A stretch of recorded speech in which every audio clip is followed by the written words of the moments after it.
नमस्कार, पुन्हा एकदा आपले स्वागत आहे. 44 लाख सरकारी कर्मचारी तर 68 लाख पेन्शनधारकांसाठी आत्ताची मोठी आनंदाची बातमी. पगार आणि पेन्शनमध्ये तब्बल 30 ते 40% पर्यंत वाढ होण्याची शक्यता. चला तर पाहूया याविषयी सविस्तर माहिती.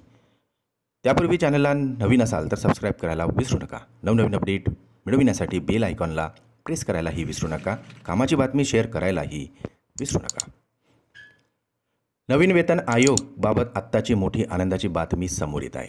सरकारने नवीन वेतन आयोगाच्या स्थापनेस मंजुरी दिल्यानंतर सध्याची स्थिती याबाबत प्रारंभिक कामेही सुरू झालेली आहे.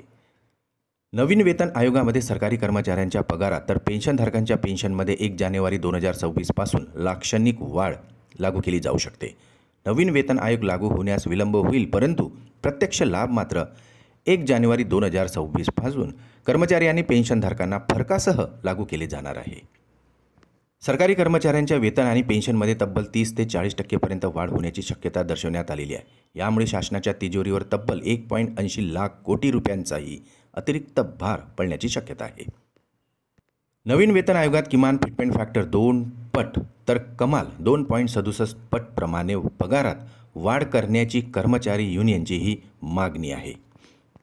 तसेच कॉर्पोरेट कर्मचाऱ्यांप्रमाणे उत्कृष्ट कामाबद्दल वाढीव पगार तसेच अतिरिक्त कामासाठी अतिरिक्त वेतन आणि बोनस देण्याची ही कर्मचारी युनियनची मागणी आहे.